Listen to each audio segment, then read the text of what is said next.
Welcome everyone to the August 2022 meeting of the Humanist Society of Santa Barbara. My name is Judy Flattery. I'm the president of the society. We welcome our members, we welcome non-members to our monthly educational meetings. If you're interested in finding out more about the Humanist Society of Santa Barbara, leave your name and contact information in the chat. We'd be happy to get you connected. You can subscribe to our monthly newsletter, The Secular Circular, at no charge via email. If you want to see this talk or other talks, we have over 50 talks posted on our YouTube channel.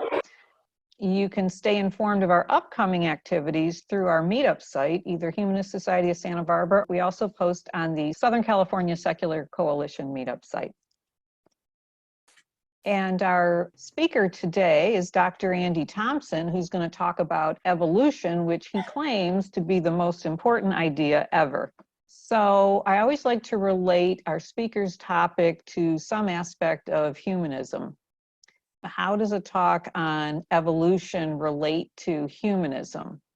Well, I look at the affirmations of humanism written by Paul Kurtz, and two of them relate to this talk. One is that as humanists, we're committed to the application of reason and science to the understanding of the universe and to the solving of human problems. And also that we believe that scientific discovery and technology can contribute to the betterment of human life. So with that, I'd like to introduce our speaker. Dr. Andy Thomson is a Board Certified Staff Psychiatrist at the University of Virginia Student Health Service. He's an author of numerous publications and a very popular public speaker. I first heard him on a Monday afternoon recovering from religion talk, the organization I think that Daryl Ray leads, and just was really, really impressed with the way that he speaks about his topic. He is a trustee of the Center for Inquiry and the Richard Dawkins Foundation for Reason and Science. He's an evolutionary psychiatrist and is particularly adept at illuminating all the issues which result from the mismatch between our modern world and all the very useful evolved traits which enabled humans to conquer the world. So with that, I just want to welcome you, Dr. Andy, and turn it over to you. Thank you for being willing to be our speaker. Thank you so much for having me. Let me put the slide share up here. On the dogmas of religion, as distinguished from moral principles, all mankind from the beginning of the world to this day have been fighting, quarreling, burning, and torturing one another over abstractions unintelligible to themselves and to all others, and absolutely beyond the comprehension of the human mind. Thomas Jefferson wrote those words in 1816. And if we were to run into Mr. Jefferson this week, if you were to see him, you could say to him, "No, Mr. President, religion is no longer beyond the comprehension of the human mind." It is not beyond the comprehension of the human mind because when you wrote those words in 1816, there was a 7-year-old boy in England who would grow up to give us the only workable explanation we have for the design and variety of all life on Earth. And we know you were an interested naturalist. And he also gave us the only workable explanation we have for the design and architecture of the human mind. When he wrote his great work on the origin of species, he knew that it would affect our understanding of psychology. And you could tell Mr. Jefferson that we are on the verge of a comprehensive cognitive neuroscience of religious belief, why human minds generate religious belief, why they generate the ones we do, why we're all vulnerable to religious and supernatural beliefs. And we're in that position because of Charles Darwin. Now, if Jefferson would give us a few moments and we could go into why Darwin's idea is probably the most important idea ever, then we'll tell him the following. But before I do that, I want to pause just for a moment for a couple of reasons. First and foremost, to thank everybody for coming out on a Saturday afternoon. to thank Judy and the Society for inviting me, and also to give you just a little bit of a roadmap about what we're going to do. First of all, we're going to continue our conversation with Mr. Jefferson about why Darwin's idea is so important. Then what I want to do is pause for a moment, since I'm going to lead basically with the main thesis of this talk, just to see if there are any questions and comments. Then what we're going to do is go through a brief summary of the modern Darwinian synthesis, a way of thinking about it, also a brief summary of human evolution, and then to show you how we have theories and understanding of such things as attention deficit disorder, bipolar disorder, depression, substance abuse, suicide, because of Charles Darwin, and then open it up for discussion. But again, mainly, thank you so much for having me and this opportunity. Let's return to our discussion with Mr. Jefferson. And we could tell him that Darwin's achievement was extraordinary. He reoriented the way we see nature, that the idea of a benevolent natural world is wrong. And Darwin made a fable, and he knew it, made a fable of a loving God who created all life on earth and created men and women. Darwin showed that life was empty of any divine purpose, and he knew that, and it was probably one of the reasons he sat on the idea for so long. It was a world full of competitors, a world that was governed by chance. That the pleasant outward face of nature was precisely that, an outward face. That underneath it all was perpetual struggle. That Darwin took all theological meaning and basically stripped it out of life and replaced it by competition, the struggle for existence. That all telos, all goals, all ends were redirected to that struggle for existence and reproduction. That if there was any purpose to life, it was simply to create more life. Now, Mr. Jefferson, we know from your correspondence that you were aware of William Paley and natural theology. We don't know for sure if you read the book. We also know, Mr. Jefferson, from your correspondence that you saw that our understanding wasn't quite right. And you actually wrote a sentence that maybe some variation, a continual sort of tree, a spreading of change, you knew that there was something there. And that's why, again, also because you were such a naturalist, that you would be interested in and proud of this idea and could see why we think it is so important. Darwin, in a sense, became the William Paley who reinterpreted all the complexities, the contrivances of the living world as a consequence of chance and change. As you remember, William Paley thought that if you were walking through a field and you picked up a watch, that complexity instantly dictated that there was a designer, a creator, a manufacturer of that watch, and similarly that was proof for God, that the complexities and the contrivances of the living world had to have a designer, had to have someone who built those complexities. And we now know, for instance, that the eye evolved independently at least 6 different times, and that the eye is a beautiful example of adaptation, the non-random organization over time, coordination of elements, and a function. The eye's function is to, in a sense, solve the problem of vision, to allow vision. And Dan Dennett put it best, that Darwin showed us that you could have competence, complexity and competence without comprehension, without understanding. And in point of fact, that Darwin flipped Paley around and showed that you could have competence without comprehension, and that ultimately could create competence with comprehension. Human beings, the ape that understood the universe. Mr. Jefferson, Darwin rewrote what, as Christians, we were told was the greatest story ever told, and that the book of nature is really about the accumulative powers of the small. And that Darwin spanned three previously unbridgeable chasms, the living and the non-living, that the environment shaped living creatures, the human and the non-human, that we were all animals, that human beings were risen apes, not fallen angels. He intuited that, and he even thought we probably arose from primates and apes in Africa. And the physical and the mental, that the mind is what the brain does, and the brain too evolved under and was ruled by natural selection.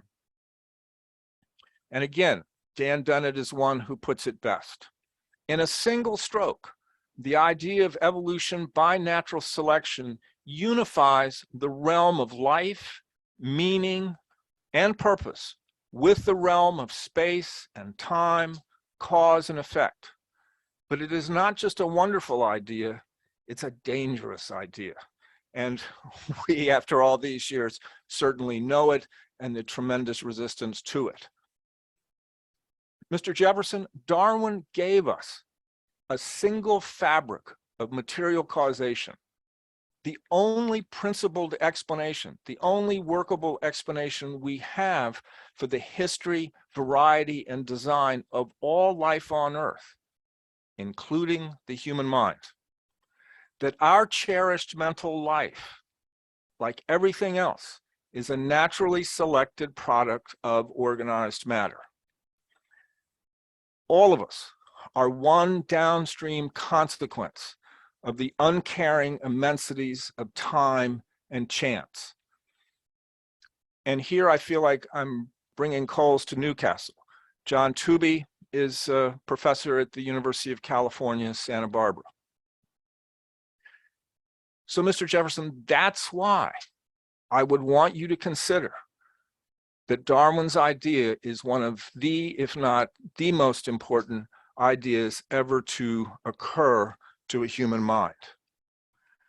But Darwin's ideas are still under attack as they were in 1925 with the Scopes trial, which led to Inherit the Wind, which you're going to see tomorrow. But I want to go back to the main thesis here and pause for a moment, because that's the argument I would make to Mr. Jefferson, that I would make to anybody about why Darwin's idea of evolution by natural selection is one of the most important, if not the most important idea ever to occur to a human mind. But let's pause for a second, as I said, and see if anybody has any questions or comments at this point. Jim Balter put a comment in the chat. I'm always amused by how Paley ignored the teeming life in the field. He plucked out the watches designed, but ignored everything around it that was, per his view, designed. Good comment. And I know I was wanting to be careful here because I know this is a very educated audience, and my guess is that most of you know most of this, and my goal here in much of particularly the first part is to synthesize what I think you know, but may not have seen it with the kind of clarity that I think Dan Dennett, John Tooby, Janet Brown can give us. And those are the scholars whose work I respect and utilize to think about and consolidate the importance of Darwin's idea. So we know that in 1925, Darwin's idea went on trial in Dayton, Tennessee. Most people think of the trial as about evolution, but it was really about the teaching of human evolution. That the Butler Act was about making it unlawful for any teacher in any of the, this is the direct quote from the law, any of the universities, normals, and all other public schools supported by the state, to teach any theory that denied the story of the divine creation of man as taught in the Bible, and to teach instead that man has descended from a lower order of animals. So the Scopes, everybody thinks of it as the monkey trial, as a trial of evolution. It was actually, what was on trial was not just evolution, but the evolution of human beings, which is probably one of the reasons for the tremendous resistance. And I think all of you know that Lawrence and Lee turned it into a play. Its first production was in 1955, interesting to me, in Dallas, Texas, then had a Broadway run. It was made into the famous movie starring Spencer Tracy and Frederick March. It's had, I think, 3 television movies, and the play has been put on innumerable times. It still has enormous power, which you all will see tomorrow. So what was Darwin's idea? Remarkably simple, that species, that animals, there was variation within species, that some of those variations were heritable. We look like our parents, aspects of our parents, and that there was differential reproductive success, and that those traits that augmented survival and reproductive success were what shaped new species, were what became instantiated in the organism. And that's the idea of evolution by natural selection. Well, what do you get if you take Charles Darwin and you combine Charles Darwin with Francis Crick and Jim Watson, the discoverers of DNA? I would argue what you get is Richard Dawkins, who gave us The Selfish Gene, which remains probably the best book that states the modern Darwinian synthesis. And evolution doesn't happen at the level of the individual. It happens at the level of the gene, of the double helix. And if you step back from it for a moment, that makes sense. What's the fundamental unit of life? It's DNA, the double helix. So that's where evolution acts, on that slim volume, spirally bound, as Les Murray says. I think this is one of the best statements of the modern Darwinian synthesis. Again, I'm bringing coals to Newcastle's. Don Simons he's a retired professor of anthropology at UC Santa Barbara. An organism is an integrated collection of problem-solving devices, adaptations, shaped by natural selection over evolutionary time to promote, in some specific way, the survival of the genes that directed their construction. So hemoglobin solves the problem of transporting oxygen. My heart solves the problem of pumping blood. My lungs solve the problem of extracting oxygen. I like this statement because this is also a statement about the human mind. The mind is what the brain does, and the mind-brain is an integrated collection of problem-solving devices, adaptations shaped by natural selection over evolutionary time to promote, in some specific way, the survival of the genes that directed their construction. Another way of saying it is our thoughts and our feelings are designed by our genes for the sake of our genes, at times not necessarily for us. And we'll return to the problem of suicide later. Steve Pinker puts it this way: the human mind is like the Apollo spacecraft. What's the Apollo spacecraft but this compact array of engineering devices solving a constant stream of problems, only some of which become conscious to the astronauts. You're looking at me, I'm an upside down 2-dimensional image on your retina. Myriad adaptations turn that into the conscious view that you have. That's the modern Darwinian synthesis. What about human evolution? Again, we are risen apes, not fallen angels.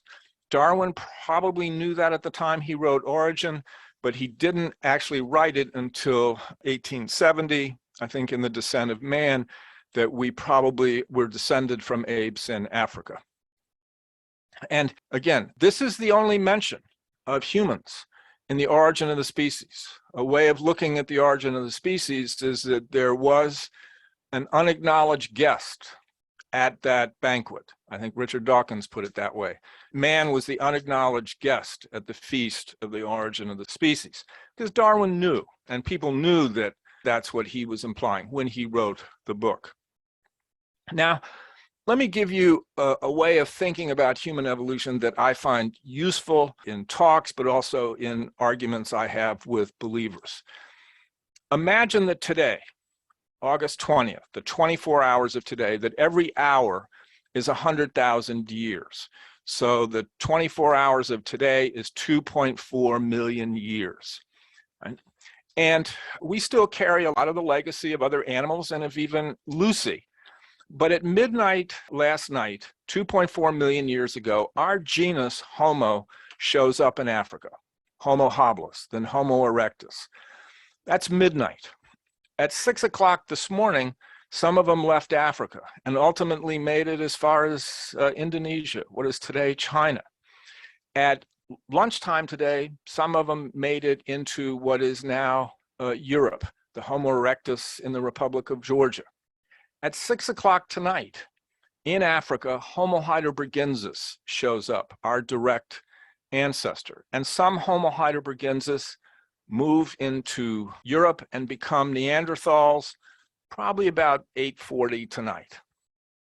Somewhere between 9 and 10 o'clock tonight, anatomically modern humans, you and I, we show up in Africa. Sometime around 11:20, definitely by 11:20, behaviorally modern, anatomically modern, probably linguistically modern human beings show up in Africa, you and I, right? About 11:20 tonight. And it's not until 6 minutes before midnight that some of our ancestors start to settle down into agricultural communities in the Near East, possibly, and even maybe probably, to brew better beer. But we'll return to that story later. And again, what the genetic evidence shows us is that every one of the 7+ billion people on the earth today probably descend from somewhere between 600 and 2,000 individuals that lived about 70,000 years ago that survived a climate catastrophe and a huge population bottleneck. So again, the evolutionary past frames the experience present. Our modern skulls contain a Pleistocene brain. This shows the difference in the brains between our Homo erectus ancestors and us, and I'd have you pay attention particularly to the frontal lobes. There was massive expansion in the frontal lobes in our genus. That's what characterizes us. So if we conquered the physical environment, what would be the main selection pressure that would drive the expansion of our big brains? We'd already made it as far as China, Indonesia. What would drive that huge expansion of our frontal lobes? And the selection pressure was each other.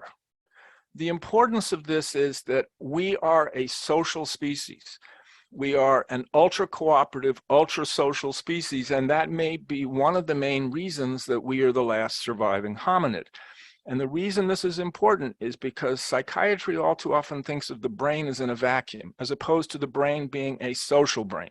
And it's social cognitive mechanisms, as you'll see, that are at the basis of such things as religion. And I think all of you know this. We left Africa probably 90,000 years ago, and we are the last surviving hominid. Why are we the last surviving hominid? And one theory is that we achieve what the insects achieved: eusociality, colony life, multi-generational care of the young, cooperative care of the young. A chimpanzee mother won't let her sister hold her infant. I'll gladly let you hold my 3-month-old granddaughter. Tremendous division of labor. Think of all the different professions that are represented in the audience here this afternoon. Defense of a local commune and altruistic self-sacrifice. We are a eusocial species. There is no eusocial species without altruistic self-sacrifice. Think suicide. And again, we are only at this level of understanding, ultimately because of Charles Darwin. A way to think about it is that the environment that shaped us, the environment of evolutionary adaptation, the EEA, was an endless camping trip with close relatives. That's the physical and social environment that shaped who we are. Now, that's a brief overview of human evolution, again, which the Butler Act said could not be taught. And there is still, as you know, considerable resistance to teaching this in schools today. What I'm going to do for the rest of the talk, we're going to look at some things, and I'll just give you some pieces of it, not complete theories, but just parts of the theories to show you how evolution, concept of adaptation, informs our understanding. Religious ideas. What are religious ideas? Religious ideas are a byproduct of cognitive mechanisms designed for other purposes. They're an artifact of our ability for imagined social worlds. Take any religious idea, and it's a human concept with just a slight alteration. Now, people say, well, wait a second, Andy. I mean, byproduct, how could something as minor as a byproduct create something so powerful as religion? Don't think of byproduct as minor. Just think of reading and writing. We don't have reading and writing modules in our brain. Reading and writing are a cultural creation, a byproduct of cognitive mechanisms that designed originally for other purposes. Reading and writing is a byproduct of vision, of fine motor skills, and of the adaptation of language. And I don't think anybody here would question the enormous power and impact that the byproduct of reading and writing has given the human species. Another way of thinking about religion is that if you understand the psychology of junk food, you understand the psychology of religion. I appreciate that may sound like an insult. It's not. What is junk food? Junk food is a cultural creation. It arises from mechanisms originally designed for something else, but comes back at us as supernormal stimuli. So all of us here have ancient fat cravings, which were the fat cravings for rare, lean game meat. It arises from that adaptation, but it comes back to us in the form of a fat-rich hamburger, of meat sauce on French fries. We all have cravings for ripe fruit, which were rare, crucial sources of calories and of vitamin C, and this desire for sweets, for fruit, that's what drives it, but it comes back to us in the form of Coca-Cola. I don't know about you, but if I wake up in the middle of the night and there's a peach downstairs and a brownie, as much as I think I should eat the peach, I'm going to eat the brownie because it's coming back in a supernormal stimulus. My dopamine neurons are just lit up and I'm not going to be able to resist them. This puts it nicely. So again, the psychology of junk food is the psychology of pornography. It's the psychology of religion, byproduct of social mechanisms. Now, there are probably 15 or 20 mechanisms that go into religious belief. I'm going to take two of the most powerful. I'm sure some of you have been around a 2-year-old, a 1 or 2-year-old recently, and what do? They sort of wobble over to you and they put their hands up and they want to be picked up. That is the basic human attachment mechanism that all mammals, primates have. And we're mammals, we're primates, and we have that attachment mechanism. This was mapped out, begun to be mapped out by psychologist Mary Ainsworth here at University of Virginia and British psychiatrist John Bowlby. If you're interested in references for this that are accessible and wonderful to read, I'll happily give them to you. Now, we are born hardwired for this complex attachment mechanism. And I'm obviously biased towards my little book, Why We Believe in Gods. But if you've just got one book in you for the psychology of religion, then you want to read John Wattay's The Illusion of God's Presence. And I know he spoke at your society. He has a new book coming out, The Phantom God. John, Andy, he's here today. I know, he wrote me. Even before I knew he was coming, I planned on embarrassing him here a bit. But I'm quite serious about this because what John does, which nobody else had done, and other people had written about the attachment mechanism, is that he dug deeply into the neonatal and infantile attachment mechanisms, fine-grained. And I think one way of looking at John's work is that he is, in a sense, given us the double helix of religious belief. I think the foundational structure is attachment and the fine-grained infantile neonatal attachment mechanisms that he has mapped out. And in his new book, he digs deeply into the neuroscience of those mechanisms. And as John points out, we are born hardwired. We know when we're born that mothers exist, that they know how to help us, that they are able to and want to and will help us, particularly when we are distressed and when they hear us crying. And I showed you that ape. That baby is born with, the ability to grasp on to the mother. We're born knowing that mothers nourish, mothers have a face, a melodic voice, and that these infantile neonatal attachment circuits exist as long as we're alive. The attachment system forms the basis of all relationships, our friendships, our close colleagueships, romantic partners. That's the fundamental structure that all relationships are built on, that infant-mother bond. And that these circuits can create the illusion of a loving presence when we are in helpless, powerless circumstances. Now, overlapping that, I'm just showing you the attachment mechanism. And again, we're at this place to see that and understand that ultimately because of Charles Darwin. This was in John's book too, Psalm 27. This illustrates it. When my father and my mother forsake me, then the Lord will take me up. Think of all your hymns and how many of them are based on the attachment mechanism. Swing low, sweet chariot, coming for to carry me home. Amazing grace, I was blind, but now I see. You will hear the echo of the attachment mechanism through most, at least the hymns that I grew up singing. And the only other one I was going to give you is decoupled cognition. Now, this is a fancy word for the following. We can decouple our thinking right now from time and place. I suspect all of you, even though you've been listening intently, there's been a moment where you've been reminded of a conversation you had with somebody in the past, or more likely, you're thinking about a conversation you need to have with somebody today or next week. Right now, I can think about a patient that I have to deal with next week that I'm sort of worried about. So I can decouple my cognition from this time, this moment, and this place. And we take this for granted, but it's extraordinary. It's an extraordinary piece of cognitive software that we have. And so I hope you can start to see it's quite easy to, we can carry out a complex social interaction with an unseen other.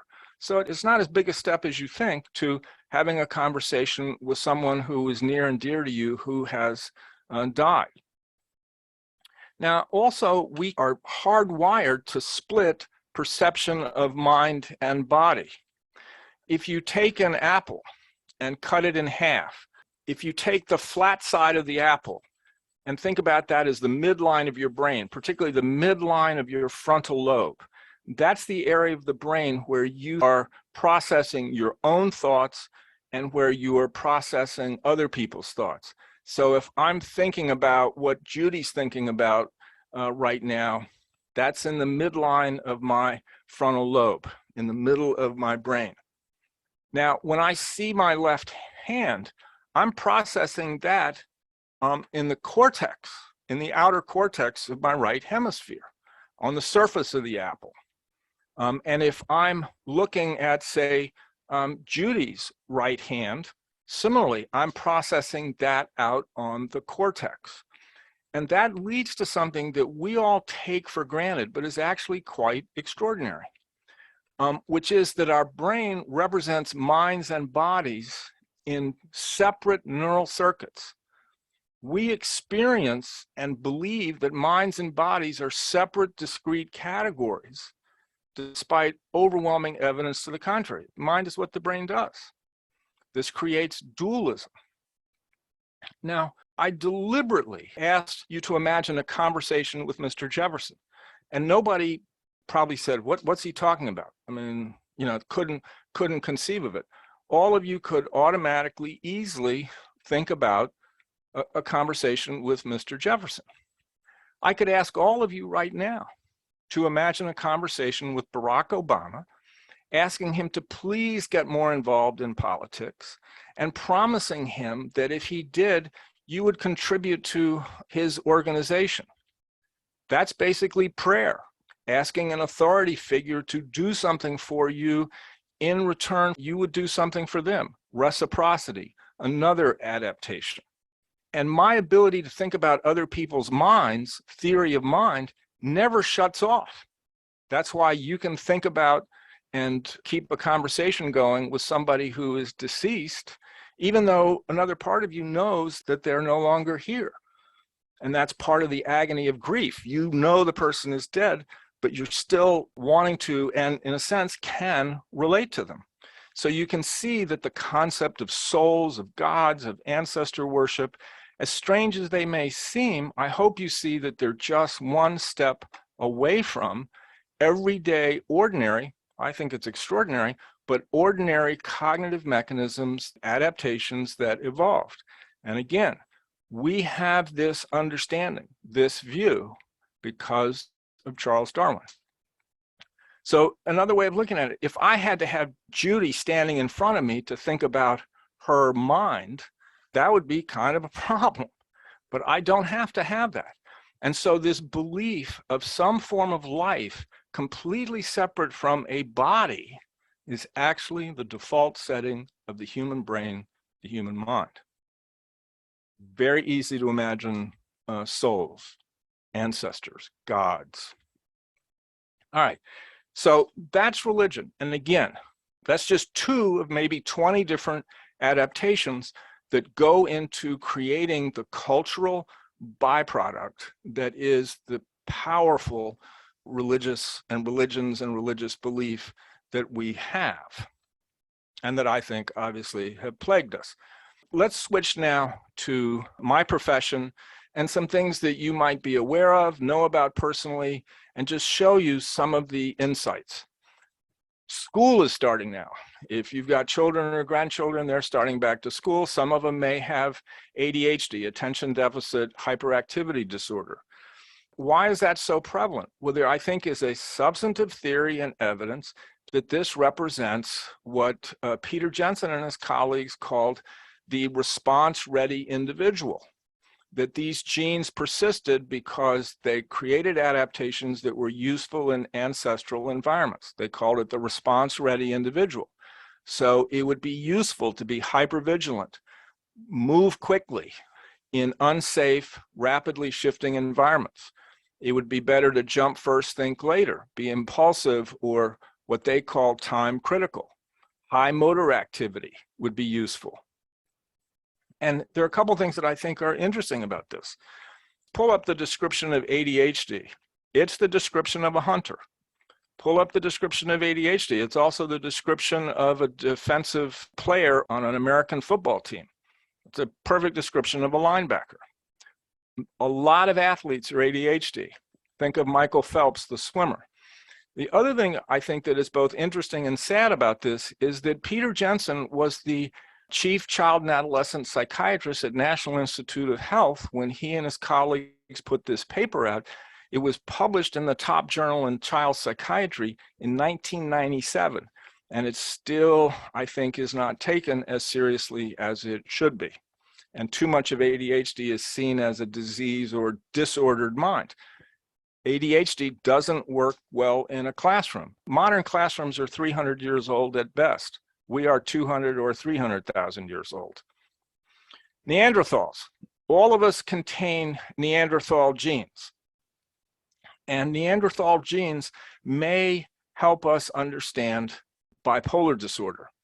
As you know, the Neanderthals lived probably 450, 400,000 years ago until about 40,000 years ago in Ice Age Europe. And the hypothesis here is that bipolar disorder may be a genetic remnant of the hybridization with Neanderthals, that bipolar behaviors or symptoms actually represent adaptations to the long, harsh winters and the short, sunlit summers that Neanderthals occupied. What's just some of the evidence? Most people with bipolar disorder have the cold-adapted body habitus. You have very low rates of bipolar disorder in Africans. Bipolar disorder is seasonal and light sensitive. Bipolar moods respond to light in predictable ways. And the most effective drugs we have, 2 of the most effective drugs we have, lithium and valproate, impact our circadian rhythms. And again, hoping you're seeing that we would not have this potential insight into bipolar disorder if it weren't for Charles Darwin. Jim Phelps, who's a bipolar expert, puts it this way, that the bipolar genes, if you have some of them, It improves fitness, creativity, increased sexuality, increased energy. At a certain point, you may become symptomatic, but it can still be useful and increase your reproductive success. But then obviously severe bipolar disorder has decreased fitness. And that sharp drop off is something called cliff edge selection. Certain things were selected and became fine-tuned, but then at a certain point, if there's just a little bit too much, there's disaster. Think of head size and women's pelvises, and the reason that 1 or 2% of infants and mothers probably died in ancestral population because of the head being too big for the pelvis. That cliff edge selection for our big heads. Let's look at depression, which is the most common problem for which people seek medical attention. 80% of antidepressants are given by primary care physicians. Now, we know that physicians who make serious medical errors and somebody is injured or died, those physicians will get depressed, and they will get depressed to the point where they qualify for the diagnosis. But one of the most interesting things is that the more depressed those physicians get, the more likely they are to make constructive changes in their practice. Does that sound like a diseased or disordered brain? And if you step back from it, if you had a physician who killed somebody, didn't get depressed and said, oh, it was the anesthesiologist's fault or the hospital fault, you'd step back. You would want them to be distressed and wonder what, if anything, they could have done differently. We know that grief, normal human grief, meets the diagnostic and statistical manual criteria for major depression. My profession was aware of that. They should have paid closer attention to it. They created a grief exception.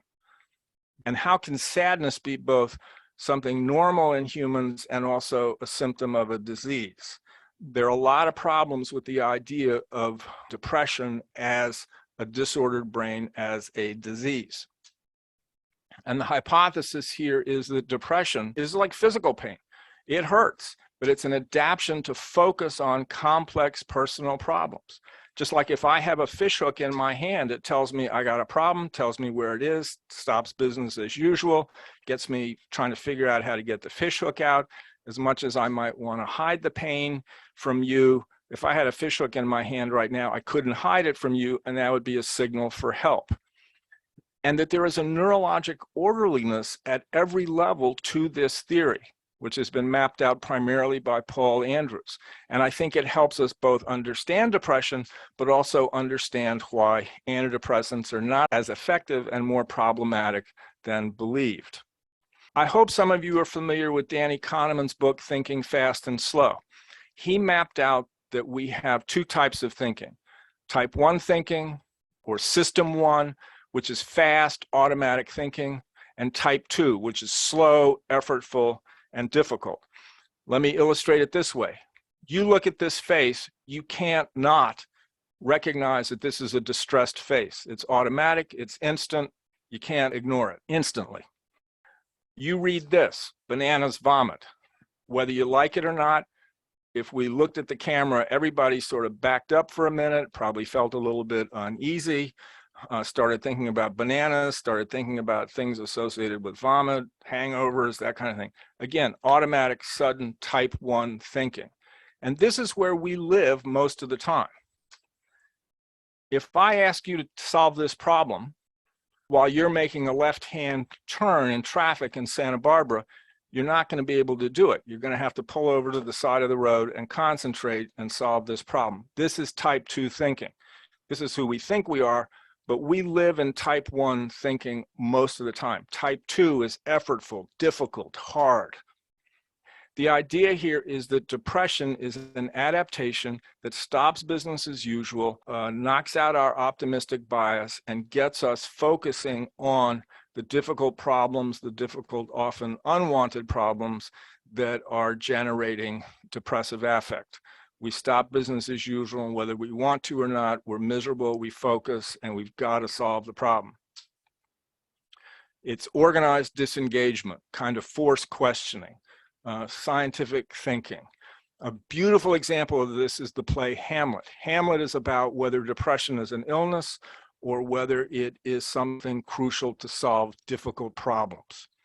And again, this theory and other evolutionary theories of depression, which I think are crucial and useful, we would not have them unless Charles Darwin had given us his theory. Let's turn to the difficult problem of suicide. This is historically interesting because I think suicide is one of the ways of illustrating the modern Darwinian synthesis, and the modern Darwinian synthesis is a way of understanding suicide. If you go to the tip of South America, to a barren place called Famine Bay, there's a graveyard, and in it is buried Captain Pringle Stokes, who was the first captain of HMS Beagle. And Pringle Stokes committed suicide in August of 1828. And the captain of the fleet asked a young officer, Robert Fitzroy, to take over the Beagle. And he did an outstanding job finishing the first voyage of the Beagle and took it home and was to be kept as captain. But Fitzroy may, even at that point, have suffered some suicidal depressions. He may have ultimately already had some symptoms of the bipolar disorder he probably had. And when he was 17 years of age, his uncle, Lord Castlereagh, who's probably, along with Wellington, the person most responsible for defeating Napoleon, Lord Castlereagh committed suicide in a very public way, had bipolar disorder, and this haunted Fitzroy. And maybe his own suffering, and also what he'd already experienced, which was the extreme isolation of a captain in the British Navy. Once you were a captain of a ship, you didn't associate with anybody. And so that's why he wanted a gentleman companion, and you all know the rest of the story. But it was really the legacy of two suicides that led to Darwin being chosen as the gentleman companion to accompany Fitzroy on the voyage of the Beagle. And as they say, the rest is history. But again, we now, because of the modern Darwinian synthesis, I think have an understanding of suicide. And this was first put out by a Canadian psychologist, the negative inclusive fitness theory, Dennis D. Catanzaro. It's a name for basically being a burden on kin. And if you have poor prospects of future reproduction, or think you do, little ability to invest in relatives, you're imposing high costs on kin, and there's burdensomeness, this can trigger suicide.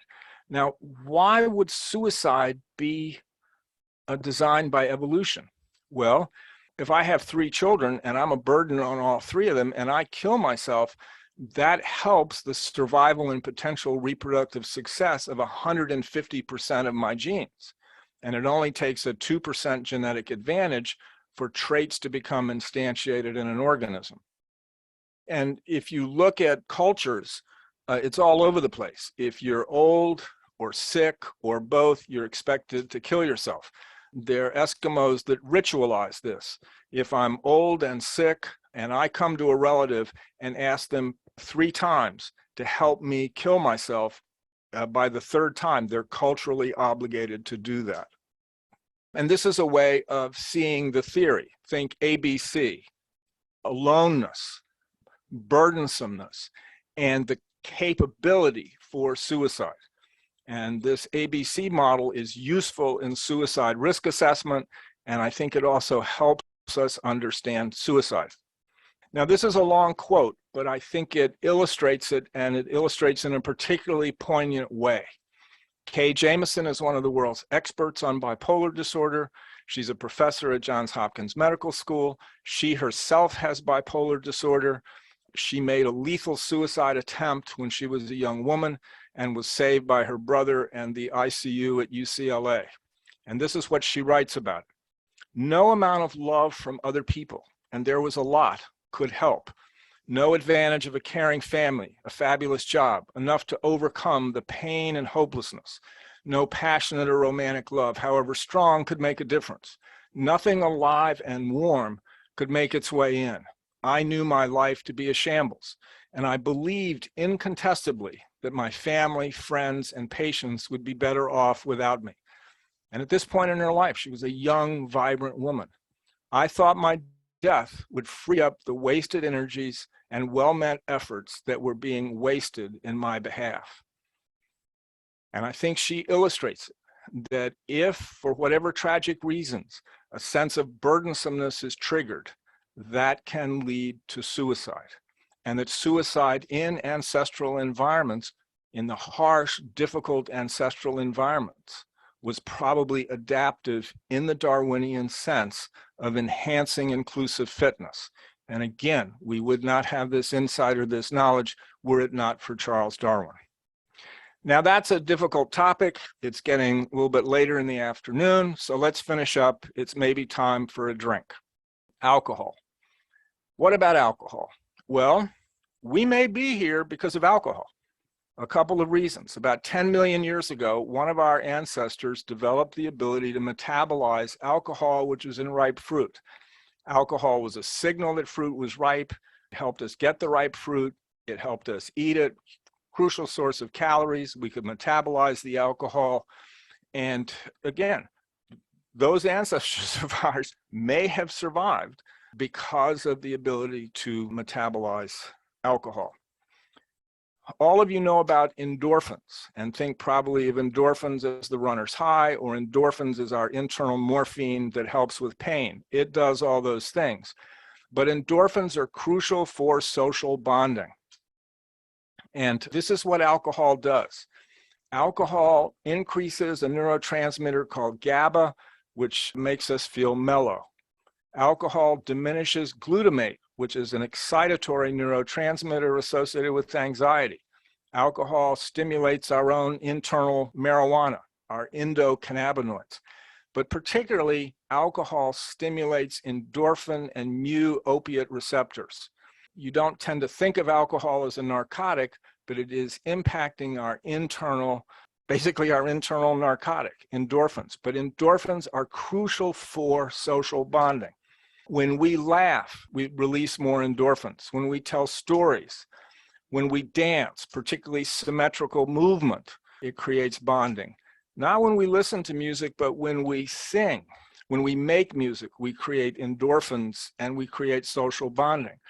Right now, if a friend of mine walked into the room and put his hand on my shoulder, just squeeze my shoulder, I'd get a hit of endorphins and oxytocin, and I'd be a little bit less anxious.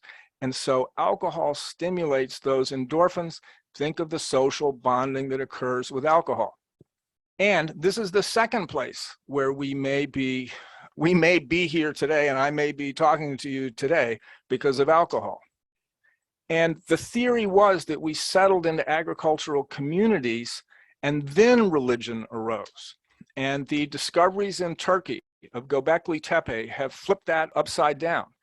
In Göbekli Tepe, they have found what was clearly a religious site while we were still hunter-gatherers. So people, still hunter-gatherers, came to Göbekli Tepe for religious ceremonies, and it was discovered that they brewed beer from wild barley, calcium oxalate in these brewing tanks. And so now it looks like we figured out how to brew beer while we were still hunter-gatherers. And one of the theories is that we settled into agricultural communities not to make food, but to grow better barley for better beer. And the original bread, einkorn, was not for eating, but was to store barley for brewing later. So we may owe civilization to beer. Then in the 3rd century AD, we figured out how to distill it and make very potent alcohol, and created the mismatch between the alcohol we consume and our ability to metabolize it. We can't metabolize the level of alcohol we now consume. But alcohol was our original antibiotic. Alcohol has antibacterial effects, as you all know, and it activates our T cell, our immune cells. And that alcohol may have allowed for the growth of big cities, where there was no plumbing, where people were constantly exposed to fecal matter and enteric infections. People drank alcohol all the time, and it may have been a crucial antimicrobial and one thing that allowed for the growth of big cities. Alcohol, we know, enhances some aspects of cardiovascular function, Obviously, it creates a positive mood. It's useful in stress reduction. Our stress hormones go down. And again, it's absolutely crucial for social bonding. So I hope I've given you a little bit of a taste. And obviously with alcohol, what I just gave you, we would not have those insights and that knowledge were it not for the work of Charles Darwin. So let's finish up by going back where we began, with evolution and the teaching of human evolution on trial in Tennessee 100 years ago. It's only 3 more years and we will mark the 100th anniversary of the Scopes trial, trying to eliminate the teaching of evolution and the teaching of human evolution. This was written in 1941, and I would submit to you is still true today. That biology is still pursued by long shadows from the Middle Ages, from the Bronze Ages. Evolution is still pursued by Bronze Age beliefs, shadows that screen from our people what our science has learned of human origins, a science that has been sabotaged because its central and binding principle displaces a hallowed myth. This is where the term inherit the wind comes from, or the title of the play. He that troubleth his own house shall inherit the wind.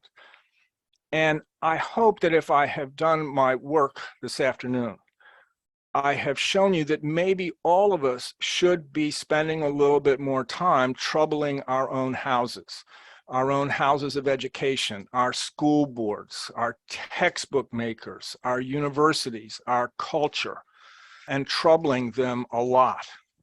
Because again, if I have done my work well, I hope I have shown you that can anybody who wishes to call themselves an educated person in the 21st century in this world, can anybody call themselves a truly educated person if they don't have some clear working understanding of what is probably the most important idea that ever occurred to a human mind? Thank you. Thank you. That was fantastic. We'll open it up for questions. All right, Robert. Yeah, I agree with all the comments. That was a wonderful talk. Thank you. One thing about evolutionary psychology, I've read quite a bit about it, and of course we have Kubi and Cosmides here, and I know them very well. Please give them my regards. Okay.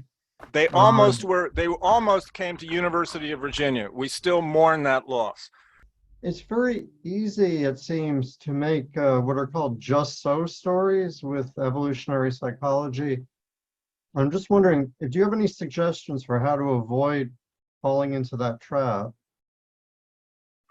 Well, I think what science does, which anybody that puts out something has to put out the evidence, and it has to be peer reviewed, and it has to be scrutinized. I think, and all of the things that I've shown you have, you know, at least passed the initial test on that. You know, these are all of the things I've shown you about bipolar disorder, suicide, substance abuse. I mean, they're serious research articles with evidence that, you know, pass peer review. So I think you have to start there. Mm-hmm. Catherine?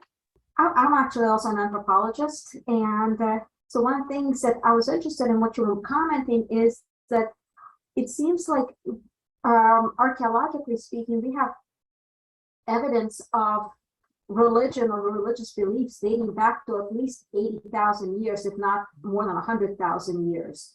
So I guess I just wanted to see your take on it, because I would think that the earliest evidence that we have on display is when you have burials, and especially burials with gifts. The idea of passing on gifts into the burials is the thought that there's some sort of afterlife, you know, the perspective. Because otherwise, what's the point of the burial, and especially the gifts to, you know, to be able to use in the afterlife per se? Yes, a couple things. Some of the first human graves, I think, are in what are modern day Israel, 90,000 years old, and there are gifts in the burial And again, that shows that there's some sense of an afterlife. And the argument here is that it's very easy for us to conceive of an afterlife. It's just one small step from the everyday ordinary cognition we have of the cognitive disjunction, that our theory of mind mechanisms never turn off. So when somebody dies, at some level we know they're dead, but our theory of mind mechanisms about them never turn off. So we can easily imagine that they have an afterlife. And everybody that we know and love who's died has an afterlife in our brains, in our heads. So it's very easy to conceive of that. The other thing that I think is interesting is if you look at the former New York Times science correspondent, Nicholas Wade, he has a very good book called The Faith Instinct. And he lays out the evidence that if you look at the Kung San of Africa, the Andaman Islanders, and the Aborigines, their religions are almost identical. Their supernatural beliefs are almost identical. And his argument is that that is a reflection of the supernatural beliefs of the original Homo sapien populations that left Africa and went east and populated Andaman Islands and Australia. I mean, I think as long as human beings have been around, we've had supernatural beliefs because it comes with our cognitive software. Yeah, I guess I recall seeing articles that, like I said, some burials date back to at least 80,000, if not like 150,000 years that have already gifts in them. Yeah. So I'm just going much farther back in time than. Yeah, well, I think you can't prove it, but I think we should assume that, you know, our Homo erectus, our Homo heidelbergensis, I mean, our genus Homo, I think somewhere along the line they had to have religious beliefs because they had these, or supernatural beliefs because they had these cognitive mechanisms that allowed to think about the future, to think about future connection with other people, and, you know, how to solve problems. So the idea is that supernatural beliefs are just one small step from everyday cognitions. One of the things that this reminded me of is I heard of a saying from some indigenous group where it said that people die 3 times. First, when your physical body dies. Second, when the last person who knew you in life dies. And third, the last time your name is spoken. Yeah, that would fit with that. Do you remember, I'm sorry, I'm blocking on his name. Who was the guy who had the big Ponzi scheme in New York? Yeah, Madoff. Okay. Yeah. So when Madoff's Ponzi scheme became known, one of the people that was concerned would be implicated was the man who owned the New York Mets.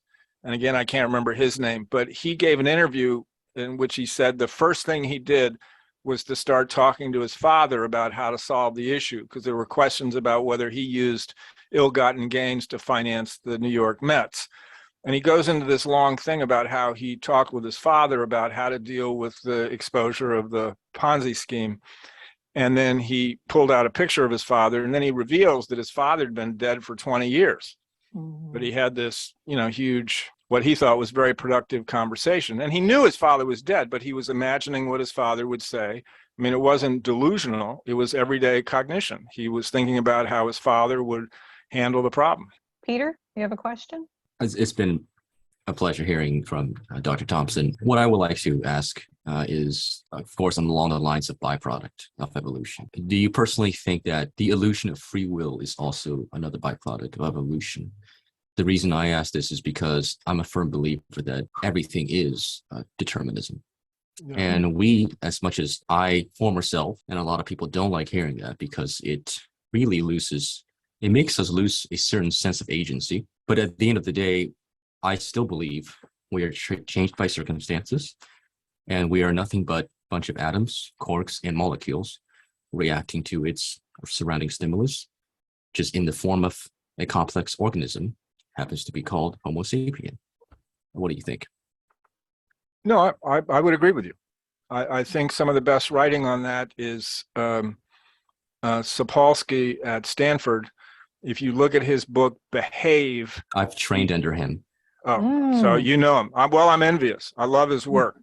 And I thought his chapter on free will in the criminal system in his book, Behave, that I would agree with him on that. Also, Jerry Coyne, the biologist, I think his writing on free will, I would agree with that. Sam Harris. So I'm in agreement with you. I think it's an illusion and it's a byproduct. It's and I think the evidence is fascinating that we don't have it. So I would agree with you. But if people who are interested in that debate, those are places I would look. Yeah, I would recommend Sapolsky's interview with Radiolab called Revising the Fault Line. I love that episode. Yeah. I envy you, Peter, too. If I could just say one more thing, or two more quick things, especially to Dr. Thompson. I'm sure you're aware of this, but Sapolsky is almost done with his newest book. I think it's going to be titled Morality Without Free Will. He stated last year that he was going to finish it this summer. So, and one more thing I would like to add is that I personally like, so this is actually not on Stanford's official YouTube channel, but someone has re-uploaded this. The title of the YouTube video is called Robert Sapolsky Lecture on the Biological Underpinnings of Religiosity. It's very fascinating. It is free on YouTube, yes. I knew he was writing a book on free will, and I kept checking. About once a month, I check Amazon to see if it's pre-published out there. His 24 lecture series from Stanford, I think it's a Hum Bio course, is also great and free and available on YouTube. I'm a great admirer of Sapolsky. Any other questions here? I'll take a look in the chat. This one, DLJ, you may have to explain this, but it says, regarding physical and mental, meaning genes and memes, what is Dr. Thompson's view regarding gene culture coevolution? For example, cooking practices influencing the human jaw structure, and by extension, multi-level group selection, perhaps religion being an example. The first one, yes. I'm not an expert on this, but you may be referring to the work of Richardson, I think. I've seen them present. That made sense to me. I thought that was, and the change in our gut as a function of cooking, Richard Wrangham's work. The multi-level group selection stuff, I'm not enough of a biologist. I'm not enough of an evolutionary scientist. I just don't know. I know that it's a huge debate. I know people like Steve Pinker think, no, it's wrong. People like John Haidt think, yes, it's right. But I'm curious whoever asked the question, I'm curious what they think, because I know it's a fierce debate, but I just don't understand it enough. And I haven't dug deep enough into it either. Yeah, I'm torn on this one too. I like, obviously, selfish gene has been an influence, so I can see that level. But in the same way that sort of entropy works sort of in different levels, because we have a calm lake, looks like it's order, but it's actually disorder, if you think about it, right? Maybe we are, if we're looking through different lenses, we could say, well, we select things in a supermarket, right? I'm not sure that's DNA based. It's mimetic, isn't it?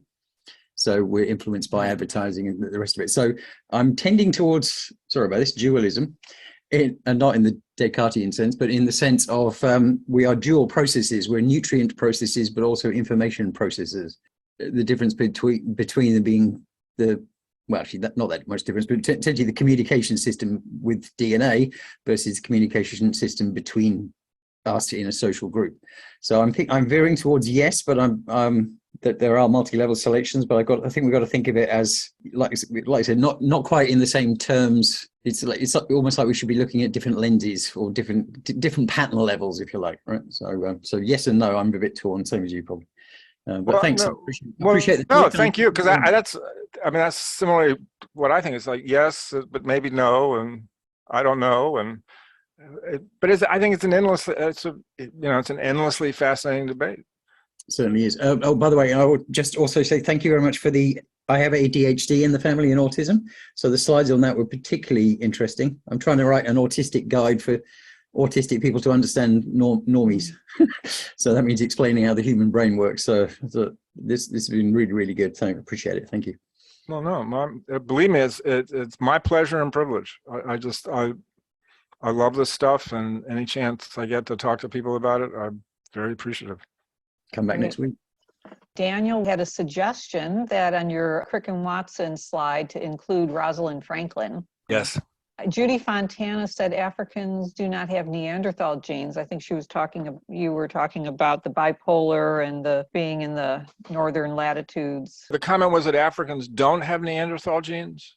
Mm-hmm. But then somebody said, no, Jim Bolter I- said all modern humans have Neanderthal DNA, new research finds. My understanding is that in general, no, but they think that there was some, there were people who left Africa and came back.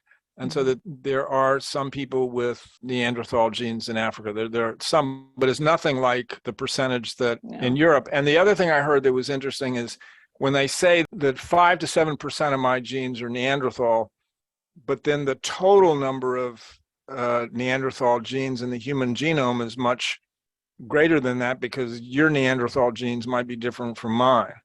And so that the total number of Neanderthal genes in the human genome is going to be greater than that 5 to 7%. And there's a great article in Science a couple of years ago about all the diseases that they think are, all the medical diseases that they think are related to Neanderthal genes. Bipolar is not the only one. And there's a question here from Paul Schmier saying, can you speak to hallucinogens naturally occurring in our history? Sure. I would suggest if somebody's interested in this, part of my problem is I've never met a slide I didn't like. And one of the things that I didn't include was the issue of plant-based toxins. And I would suggest looking at the work of Edward Hagen, Hagen. He has an article that's got a clunky title, but it's something called The Neurotoxin Regulation Theory of Drug Abuse, Why Humans Abuse Pesticides. It's in Frontiers of Psychiatry, I think. And it's just a fantastic article. And he lays out all the evidence that we utilize plant toxins to control parasite, and that plants can't run, and so plants developed all sorts of chemicals that mimic the chemicals in animals' central nervous system. And that we, in quite a few species, practice something called pharmacophagy, meaning we will eat these plants and use the toxins to help kill parasites. Nicotine is a great example, marijuana. And they have hallucinogenic effects, which we've used as ritual, and I think they may help bonding. But the primary reason that we utilize plant toxins, the biochemistry is beautiful. If you eat enough cigarettes, it'll kill you. But your body's designed to keep a fine level of nicotine. If you use nicotine, your body keeps it at a safe level. And why is it designed that way? Because nicotine was very effective at killing worms. The hallucinogens are kind of a byproduct of it. But we've been using plants to help us deal with parasites for a long time. But Ed Hagen is somebody whose work, he's an evolutionary anthropologist that was trained at University of California, Santa Barbara. I think he's one of Don Simon's students, and also Tubi and Cosmides. And he's at Washington State in Vancouver, Washington. And his work on substance abuse, on alcohol, on substance abuse, I think is tremendous. But if that question, I would just basically look at Ed's work. So Judy, I'm the one who put up the links about Neanderthal genes and Yes. and you got the answer right to the multiplication problem first. yeah, well, I was a math guy. But yeah, so one of the links was from Science Magazine. There are a bunch of links from January 2020 about research that showed that was sort of old science, that there was no Neanderthal genes in Africans. It's not only Africans who left and then came back. At least that's my understanding of the research from January 2020. So, but you'd have to dig into those articles to get the fine details. Unfortunately, I'm kind of clunky with Zoom. If you've got stuff that you put there, links, I'll try to grab them if I can, but I just sent my email. I would appreciate any articles you all think I would find interesting. I'll try to grab them off of the Zoom link, but if you don't mind sending them on email, that would, we'll save I would the appreciate chat. it. All right. I don't see any more hands raised. It looks like we came to the bottom of the questions in the chat. So again, thank you, Dr. Thompson, for spending all this time with us on a Saturday afternoon. Really appreciate it. Thank you for having me. Thanks, everybody, for your questions and comments and attention. It's a privilege. Yes, Fantastic. thank you. Yeah. Judy, Yes. So I did put something in the chat where I said, when you were talking about suicide, I said, let's keep the naturalistic fallacy in mind. Just because something is natural, that doesn't mean that it is good in terms of our moral preferences. Mhm. So a lot of these no, things, but people tend to make that mistake. They go, yes. this is evolution, therefore we must adhere to it. The strongest must survive, et cetera, et cetera. No, look, first of all, thank you very much for that comment, because I need to include that when I talk about suicide every time. Thank you so much, because you're right. It can be misinterpreted. Absolutely.